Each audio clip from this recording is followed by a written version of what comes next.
everybody, it's Jack from Phantasmal Paranormal. Now this video is not going to feature a session, so if you don't want to watch me ramble on for an unknown amount of time, then please go out and check another one of our videos on our channel, as we have about 70 of them on this channel, so go check out another one of those if you don't want to listen to me ramble.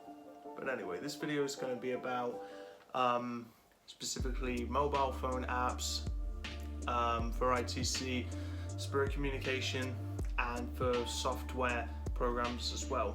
And so what are the benefits, pros and cons to using a radio versus an app, and so on. So I was going to get straight to the point. When it comes to apps, when you're doing spirit communication, when you're doing ITC research, I definitely feel, for my personal opinion, that a radio, for sure, just like this one, the PSP7 is the way to go for me. And this is my go-to for me and many other people who do this work all around the world.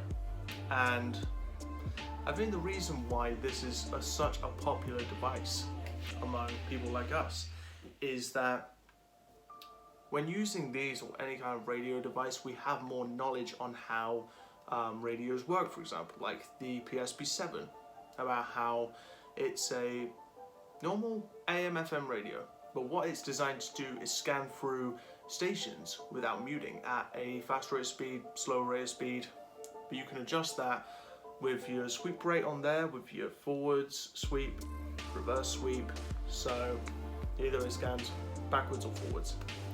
So you can do that in AM/FM, so we have a lot more knowledge about how these things work, in contrast to how mobile phone apps work and the software that we see, such as the SCD2, the Afterlight box, and so on. Now, when it comes to things such as the mobile phone apps and the software apps, they all have something in common, and the things they have in common are, the truth is, we don't know a lot about apps, and for me, in my personal opinion, even though you've seen us using them, and I am open-minded to apps working, I am more than open-minded. Except the problem is, which I have with apps, is if you're going to be using a mobile phone app, for example, for spirit communication, if you're using something like Necrophonic, Spiritus, or Portal, whatever phone app you're using, when you got ones that are using like bank-based apps, and they're going through and you're just hearing the banks, which is exactly what you're meant to hear. Now, what they're meant to do in theory is that Spirit connects, when they connect with you, they can use that audio and scramble it to form their message out of those phrases which are coming out, those just vowels and parts of words and just sounds, and they can form all those sounds to form their message or their sentence or their words. So the theory is behind that. Now, when it comes to spirit connecting through apps, we don't know everything that's programmed into apps. We don't know how apps work. That's talking about software and talking about mobile phone apps for ITC spirit communication. We don't have enough proof behind apps, in contrast to how much proof we have behind radios. So personally, for me, I would choose to use a radio over any kind of app. The reason is for that is that there is more evidence and there's more proof and more validity behind something like a radio, like a PSP7, in contrast to apps. And that's when the kind of secrecy comes into the paranormal community. The problem is when people definitely get good results from apps, whether it's software or whether it's a mobile phone app like Necrophonic, for example. We had amazing success and amazing results through apps. Yes, we have. I've had validations, such as my whole name being mentioned, my first name and my last name.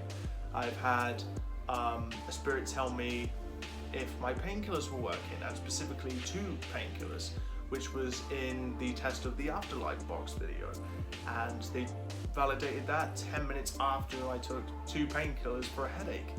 And we've had such valid and unbelievable, mind-blowing answers come through apps, through mobile phone apps, through software apps as well, and that is incredible. But that's where the problem comes in every single time. That yes, well, we've had amazing results with apps, we still don't know as much about them with how they work in contrast to how a radio works. Now, when it comes to the apps, when they come out and when people in the ITC community make these apps, the problem which I have with them is that while they tell us how these apps work, how they supposedly work, and how they used sound-based apps, and they use scanning internet radio supposedly, but then again, we only have their word to go off on. We don't have that actual information provided to us. So when someone brings out an app and says, this app has no words and no phrases inside this app, which spirits can use to manipulate the audio to give you responses and to form their messages. But that's only someone else's word that we have to go off on. We don't actually have the evidence in front of us to back this up. So the only thing which I wish in future for the ITC community to do, and for people who build these apps, who make these apps, is to, when they create these apps, to release the programming and release as much information about the apps as possible and exactly how they work. Like for example, NSCD2 or Afterlight, for example. They're supposed to be scanned internet radio, but we don't know that for sure. This is only what we've been told through other people. This is not proven about if they really scan through internet radio. We don't know that. For all we know, it could just be another bank that we're opening that scan when it's scanning. We don't know, it could just be another bank. Now, when I was going back to what I was saying about when I have my full name mentioned, my first name and my last name, I was asking questions such as, can you say my full name? And I said my name is Jack Green, and a little while after that, a few minutes later, my full name came through. Now, while yes, that is absolutely incredible and amazing, at the same time, with the questions I'm asking, I don't know if there may be some kind of microphone system built into this app which is now providing the responses which I was hoping for. Like, we don't know if there's some kind of mechanism inside these apps which is feeding out the information to us, which is relevant to our questions. We just simply don't know. We don't have enough proof. We don't have enough validity behind apps like we do with the radio. Now, yes, like I said, this is just my opinion. This is only my personal opinion. So some things I could be completely wrong about, but this is just my opinion, and this is just from my experience, and I'm just relaying this to you. So the only thing that I wish for the paranormal community and for spirit communication going forward is that if we remove that secrecy and we remove kind of what we're going to call the quiet area, because when people make these apps and they say this is how they work, well, that's only someone else's opinion that we have to go off of. That's only through word of mouth. We don't know if that's true. Like, for example, if someone says, okay, this device scans through internet radio, but there's no proof behind that. So if I was going to tell you that I jumped off the top of the Empire State Building and I sprouted wings and I flew around 10 times, are you going to believe me straight away? Probably not. So that's what I'm saying. Unless there's more proof behind that, then it's going to take a lot to believe that. Unless there's actual proof, unless we know all the information that we've seen, that we've read and so on, then there'll be more backing up apps. But at this present moment, for me personally, there is not enough information to back up apps, in contrast to using the radio. But like I said, going back to using a PSP7, I will take this for validity and for information any day, simply because we have more validity and proof behind this little piece of equipment. This little piece of equipment provides me, has provided me with so much validity and amazing responses and relevant responses, in contrast to an app.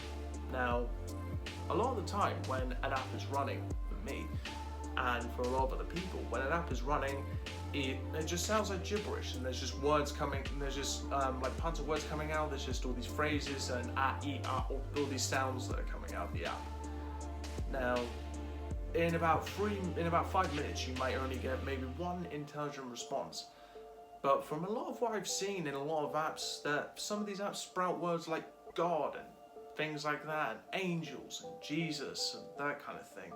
Now, whether you believe in that kind of thing or not, that's up to you, but I've noticed things with a lot of those apps, and I don't know if maybe these things were already pre-programmed into them. I just simply don't know, because I can't back up what I say, but then again, neither can the app makers who build these apps for spirit communication. So like I say, I'm not discounting apps completely. I do believe that they have the possibility of working, and I like to have an open mind to apps, but I'll have more of an open mind to apps, and I'll have more, I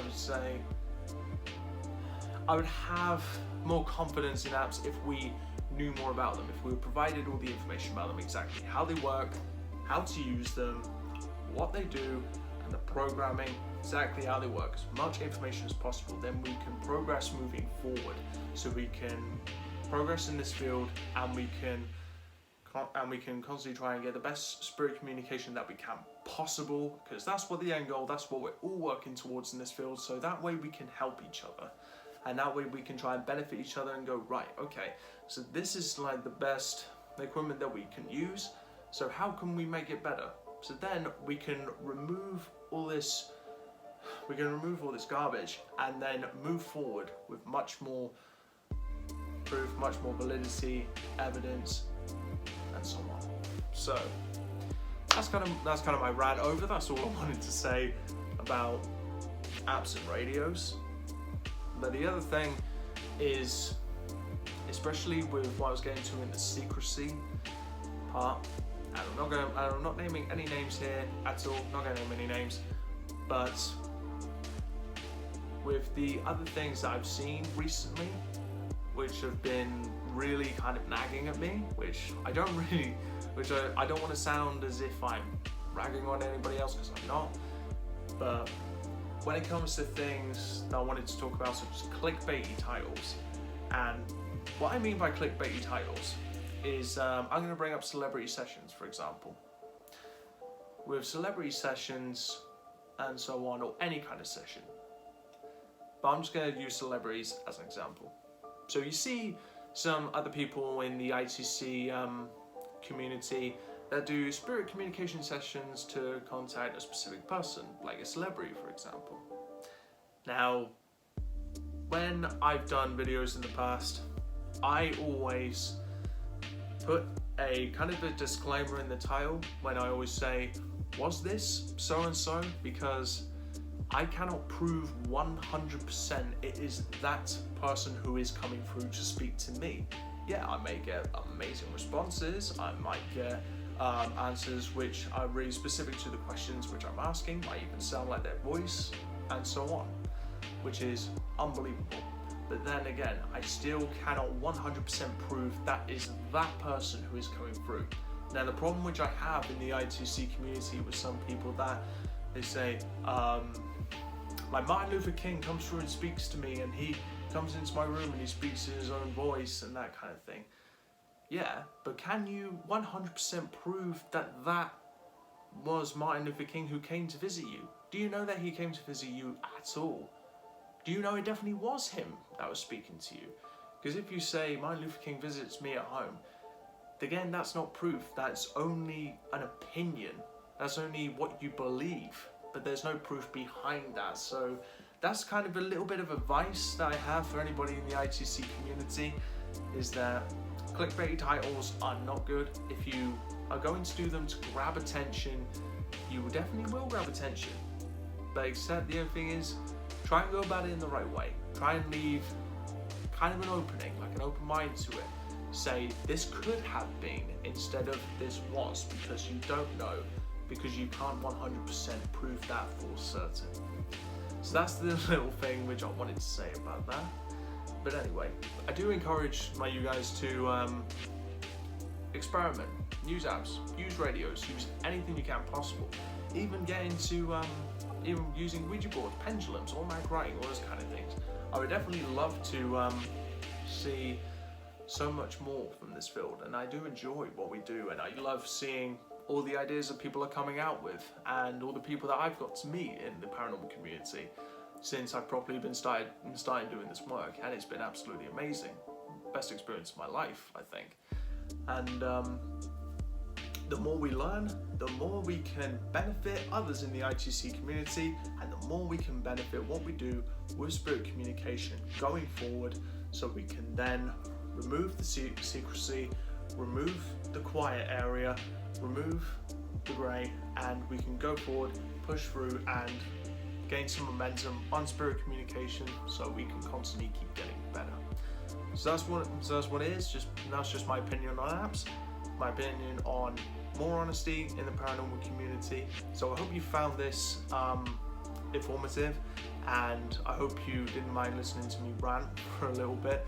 And if you want to see any more videos like this, if you wanted me to talk about anything, as this one has been requested quite a lot, if you want me to do any more talking videos about this kind of thing, or just any subject you want to talk about, then please do let me know on our social media, which is in the video at the end of every one of our videos. So, and again, hope you found this informative, and we'll see you in the next one.